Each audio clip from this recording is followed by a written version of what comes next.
नमस्कार दोस्तों, stock market studies में फिर से एक बार आपको बहुत-बहुत स्वागत है। तो आज मैं फिर से आपके सामने कुछ इंपॉर्टेंस कंपनी के अपडेट शेयर करने वाला हूँ, तो इस वीडियो को पूरा लास्ट तक देखना और अभी तक अपने चैनल को सब्सक्राइब नहीं किया तो ज़रूर कर लेना। तो चलो देख लेते हैं कौन-सा कंपनी है इस वीडियो के अंदर। फर्स्ट जो कंपनी है जिसके बारे में चर्चा करूँ, उसका नाम है बालाजी अमिन्स लिमिटेड। तो बालाजी अमिन्स लिमिटेड बेसिकली देखा जाए तो इसका मार्केट कैप 7,600 करोड़ के आसपास है और इस कंपनी के जो पी रेशियो वो 37 के आसपास है। ओवरऑल बात करूँ कंपनी के जो P ratio industries P ratio से अगर कंपेयर करूँ तो कंपनी का पी रेशियो सस्ते में है।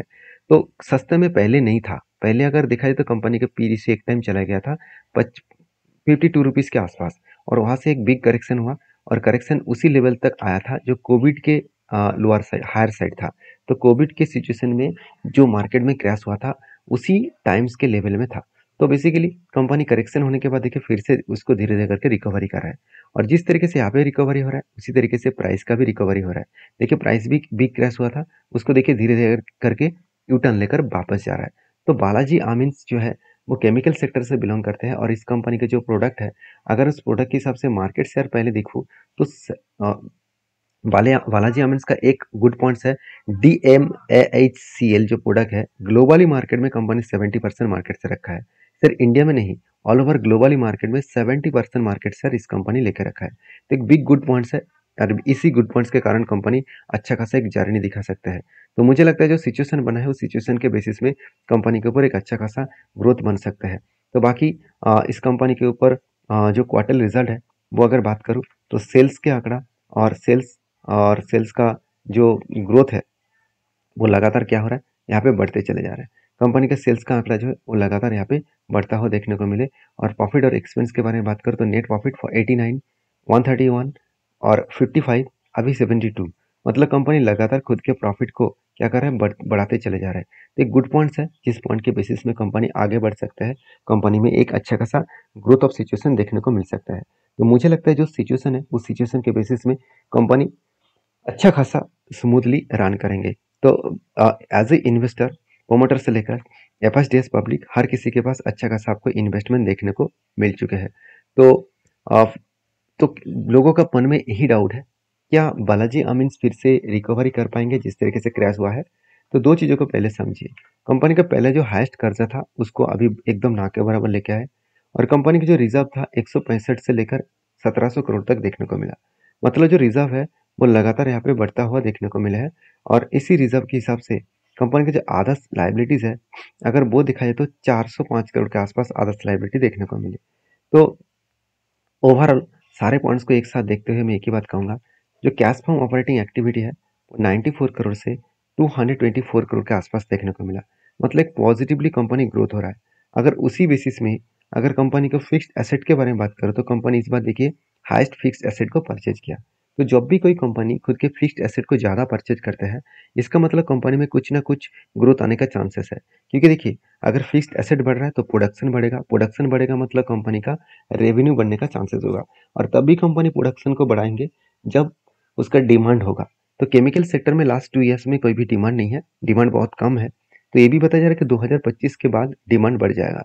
तो आज मैं जितने सारे केमिकल्स कंपनी के बारे में बात करूं तो उसमें सारे कंपनीज के ऊपर गिरावट गिरावट का माहौल दिखा। तो इसको देखकर डर मत जाना, इसको देखकर दुखी मत होना। कंपनी फिर से रिकवरी करेगा और अच्छा खासा ग्रोथ कर पाएंगे। तो इस कंपनी के ऊपर जो इन्वेस्टर है उसके बारे में बात करूँ तो प्रोमोटर से लेकर एफएसडीएस पब्लिक हर किसी के पास आपको इन्वेस्टमेंट दिखेगा। म्यूचुअल फंड ने भी इन्वेस्ट किया और देखा जाए तो एफएस के पास भी अच्छा खासा होल्डिंग्स देखने को मिल चुके हैं। तो बेसिकली इस कंपनी के जो टेक्निकली चार्ट पैटर्न्स है उसके बारे में बात करूँ तो कंपनी के ऊपर जो रेंज बना वो कुछ इस तरीके से नीचे बना। कंटिन्यूसली बाइंग के एक रेंज बना वो भी 30% के आसपास।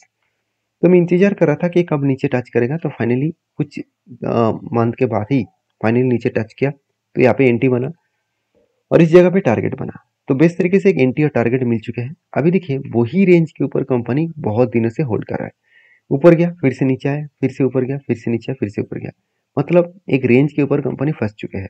अगर इस रेंज को ध्यान से देखूं तो इसका मतलब क्या है, जो इसका हायर लेवल है उस लेवल तक जाने के लिए कंपनी यहाँ पे वेट कर रहा है। मगर यहाँ से अगर कंपनी ब्रेकआउट करे ऊपर गए तो एक बड़ा धमाका हो सकता है। तो फर्स्ट धमाका होने के बाद फर्स्ट इसका जो रेजिस्टेंस मिलेगा वो 3,815 रुपीज़ के आसपास फर्स्ट रेजिस्टेंस मिलेगा अगर सेकंड रेजिस्टेंस देखूँ तो ओवरऑल कितना 5230 के आसपास इसका सेकंड रेजिस्टेंस बनेगा। तो इस बेसिस में कंपनी आगे बढ़ेगा, तो आपके क्या ओपिनियन है जरूर मुझे कमेंट्स करके बताना। नेक्स्ट जो कंपनी उसका नाम है फाइन ऑर्गेनिक्स इंडस्ट्रीज लिमिटेड।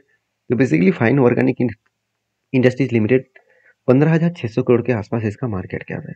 एक छोटा सा कंपनी है, मगर फाइन ऑर्गेनिक के ऊपर एक गुड पॉइंट्स है। देखिए कंपनी के जो प्रोडक्ट है उस प्रोडक्ट का डिमांड आज जितना है, जितना थोड़ा कम हुआ है उसको फिर से रिकवरी कर जाएंगे। क्योंकि कंपनी का देखिए फूड्स के ऊपर, प्लास्टिक के ऊपर, कॉस्मेटिक्स के ऊपर एंड कोटिंग के ऊपर एंड अदर स्पेशलिस्ट एप्लीकेशन के ऊपर। तो फाइन ऑर्गेनिक का खासियत पॉइंट यही है कि कंपनी का जो पी रेशियो है इंडस्ट्रीज पी रेशियो के सेम टू सेम है और डेप्थ एकदम जीरो है। कोई भी 1 रुपया भी कंपनी का डेप्थ नहीं है। हाँ, 4.2 करोड़ का डेप है, इसको डेप कहा नहीं जाता क्योंकि 15,600 करोड़ का कंपनी और 4 करोड़ का डेप एकदम जीरो डेप बोल सकते हैं। और आरओसी आरओई इस कंपनी का बेस्ट है, इनकम जबरदस्त है और प्रोमोटर के पास होल्डिंग्स भी जबरदस्त है। जब कंपनी के सारे पॉइंट्स पॉजिटिव होता है ना, और कंपनी के सिर्फ सेक्टर डाउन होने के कारण कंपनी के ऊपर ग्रोथ कम हो चुके हैं, तो सोचना वो कंपनी आज नहीं तो कल जब सेक्टर में ग्रोथ आएगा तो रॉकेट बनेगा। तो मैं ये डेटा बहुत बार देखा चुका हूँ, बहुत बार इस तरीके से अपडेट मैं आपके साथ शेयर किया हूँ, प्रीवियस कंपनीज के बारे में भी चर्चा किया हूँ। तो मैंने आपको बार बार बोला हूँ कि आपको हमेशा वही कंपनी के ऊपर फोकस रखना है जो वॉरेन बफेट जी ने कहा है कि अच्छी कंपनी अगर आपको सस्ते में मिल रहा है और उसको उस सेक्टर का ग्रोथ होने का चांसेस बहुत ज़्यादा है, उस कंपनी का ग्रोथ होने का चांसेस बहुत ज़्यादा है, तब उस कंपनी आपको अच्छा खासा रिटर्न दे सकते हैं।